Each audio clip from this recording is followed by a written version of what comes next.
verse 37.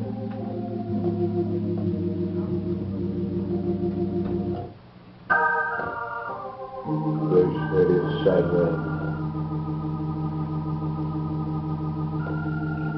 The word reads, "And there rose a great storm of wind, and the waves beat into the ship, so that it now was full. And he was in the hinder part of the ship, asleep on a pillow.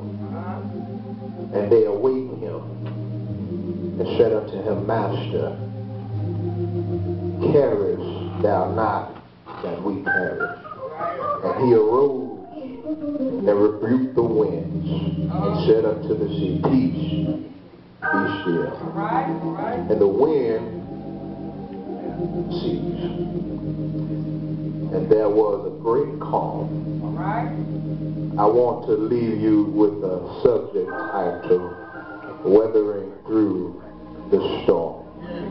Weathering through the storm. Everyone in life, at some point in life, you go through a storm. As a matter of fact, most of us right now are paying for a storm that we inherit. That's why you must pray for your forefathers. That's why you must pray for your forefathers, because you inherited some storms in their lives. As a matter of fact, we are paying for a storm from Adam and Eve. Everyone in here is paying for a storm that Adam and Eve caused this world. A storm is tribulations that you must go through in life. If you're at work and you leave your job and it wasn't snowing before you left, but it started snowing on your way to your destination. You can't get to your destination until you go through the storm. Come on. See, some of y'all sitting here acting like you ain't never been through nothing, like everything is all right, like life ain't just rough, like nothing is bothering you, or you just don't want to pull your hair out. Sometimes you have to weather through the storm. Come on now. The storm. Some people act like nothing is bothering. You ask them how you doing, and they get the proper line on. Come on. Well, how you doing, sister? I'm just blessed and highly flavored. And flavored. Yeah. Acting like nothing is bothering you. But when you miss your blessing, because when Sister Johnson asked you what was wrong, so you forgot that Sister Johnson got power behind her prayer. So when she asked you what was wrong, you should have just humbled yourself and said, you know what, I got some issues. Come on. There's something deep down inside bothering me. I got some things that I need you to pray for me about. Yeah. I need you to go on my behalf for Jesus. Come on. All right. But you proper lying and acting like everything is everything. Yeah. Like everything is all right. And that's how you miss your blessing. By not telling someone that has been through the storm that can help you out. Yeah. There are all kinds of storms in life. As a matter of fact, we're just going to talk about the weather for a second. There are snowstorms. Yeah. There are rainstorms. There are tornado storms. Yeah. There are hurricane storms. And then there are even something called a dust storm. But then there's the storm of life. Yeah. See, people need to understand that when you go through a storm, at some point the storm has to pass. The storm has to go somewhere else, which would mean that that storm, just for a little while, that hovers over your head, is only meant for a season. Breathe. See, the storm never stays in one spot. That's right. The storm has another destination. It has another purpose. But some of us, we panic soon as the storm comes and want to run away from the situation. Yeah. Soon as the storm comes, you don't even want to pray about the situation. You just want to run like ain't nothing behind you. storm of life. Yes. We have a hard enough time fighting with the storm, wrestling with the storm, and some people even cuss their storm. Come on. But you miss your blessing by never speaking to the storm. Jesus was on a boat. He woke up, spoke, rebuked the storm. He didn't say, Father, I need thee. He had power and understanding enough that he can rebuke the storm. Some things in your life you ought to speak to. You ought to quit worrying God about little petty stuff. You praying to God about your car. I hope my engine make it to Chicago. Come on. You praying about your kids' grades when all you got to do is stay at home with them and study instead of being in the club. I wish I had a church here. Come on now. The storm. You worried about your high blood pressure. You know you weren't supposed to eat that. Come on now. Praying to God about some stuff you can help yourself. Preach now. But how do you expect to get anywhere in life if you don't even have a relationship with God by praying? Praying is an institution between you and God. It's conversations. Yeah. If something is wrong with me and I don't tell my Father, how would he know that something is wrong? Now, God is all-knowing. But if you don't speak, he cannot move on your behalf. Come on. If you don't ask, the Bible says, seek, and you shall find. Ask, and it shall be given unto you. So if you don't open up your mouth with your bougie self, come on. Come on. how can God move on your behalf? Yeah. Don't pray about the storm. You must pay attention to your storm. Most of us go through life and we miss our blessing because we didn't pay attention to the hell that we're about to go through. Come on. I remember being 14 years old in Chicago. My grandfather was on the porch. I looked out the window and I seen 4 girls across the street. And I broke my neck to get out the house. Come on. And my granddaddy didn't even look at me. Boy, you better stay away from around that corner. 2 of the 4 girls today have AIDS. The other 2 got 7 or 8 kids, and I'm not kidding. But if I didn't pay attention to my grandfather, Come on. I wouldn't be in the position that I'm in today. You must pay attention to your storm.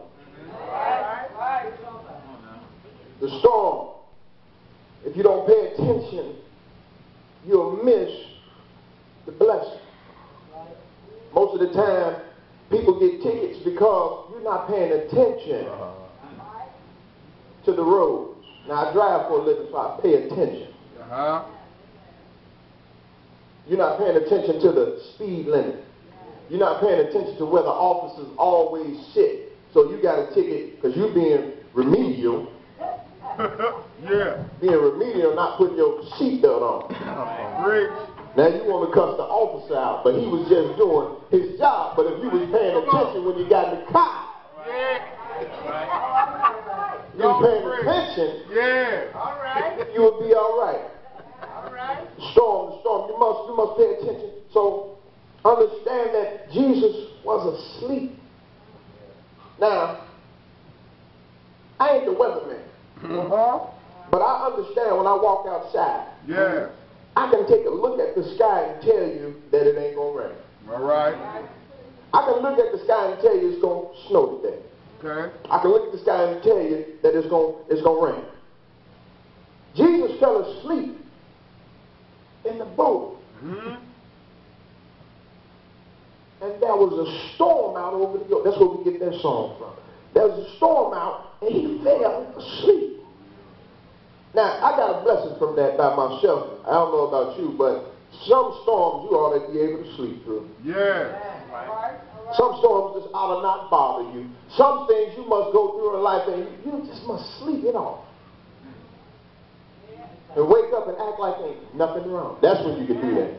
When you sleep the storm, when you're able to be comfortable with yourself and you got a relationship with God when you can just sleep the storm away. But see, that the weatherman informs us of a storm. That's what they call a forecast. The weatherman goes out and tells us it's going to be 40 degrees, 40% chance of rain. And you believe that. And everyone in here, we believe that. We dressed according to what the weatherman said. But if the weatherman didn't pay attention to his job, how would you be informed of the weather? So if you don't pay attention to your storms, how can you be informed of your blessings? If you don't pay attention to your storms, how can you be informed of where you're going? Because some storms you just can't travel through. Some storms you gotta wait it out.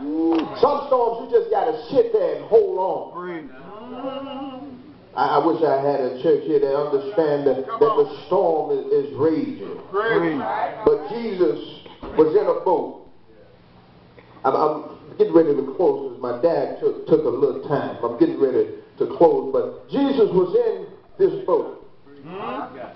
And the storm scared his disciples.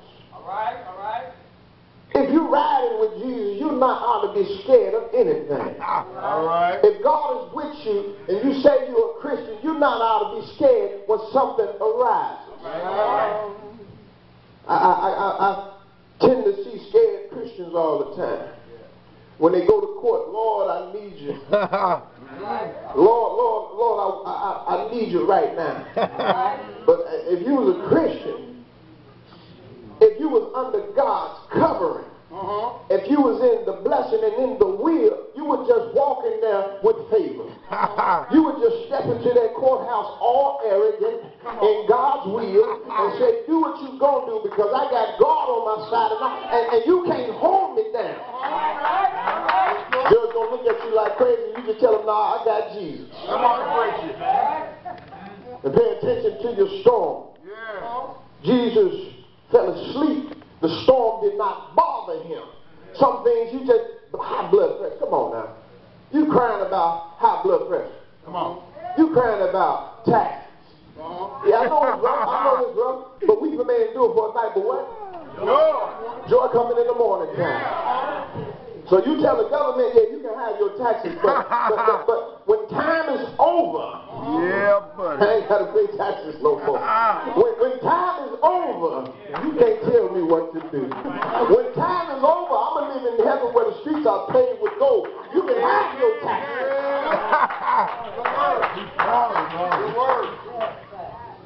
Yes, I'm about to close.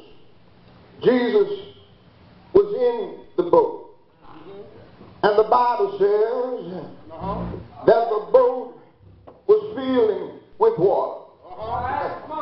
I come to ask somebody that when your boat is filling with water, how high do the water have to get before you realize to call on the Lord?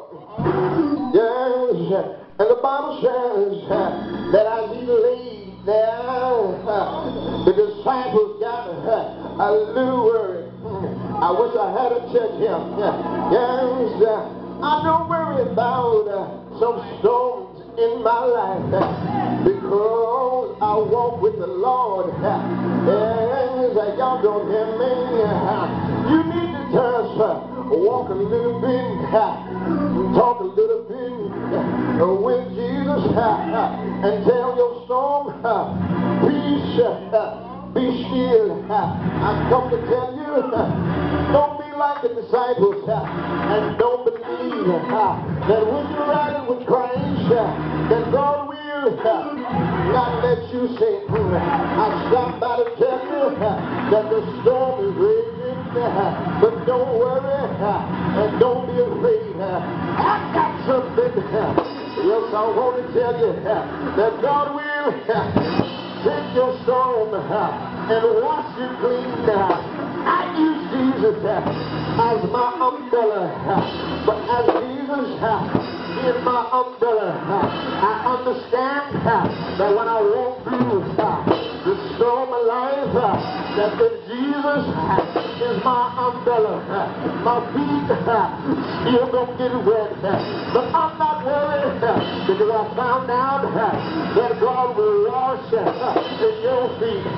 I found out that God will make a way out of no way. Is there anybody here tonight that believes in the Lord, that He will wash your storm, that He will deliver you? I came to tell somebody that when you got the Lord on your side, that God will do everything on your behalf. I stopped by to tell you that you need Jesus in every situation.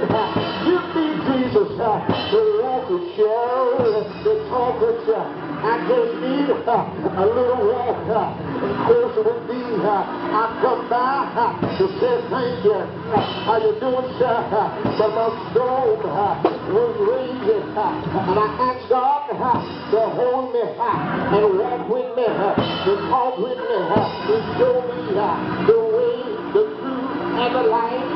And God will do everything that is said that He is going to do. I stopped by to tell you that God will. Is there anybody here tonight that believes in the Lord, that He will understand your problems, that He will do your will, that He will understand your burdens? I come back to tell somebody that Jesus will do everything that you ask Him to do.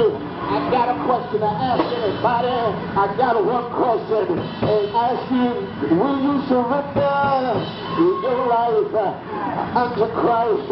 Is there anybody here tonight that's willing to do the work for the Lord? I know, I believe in Him on Calvary, that He shed the blood all for me. I just stopped by.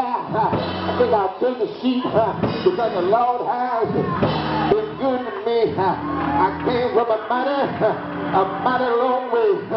Oh, yes, the Lord will take you further. Is there anybody here? Is there anybody here that love the Lord, that will do His will? I just want to tell you that God is in your corner, and let the Bible, I love the Lord, and He will.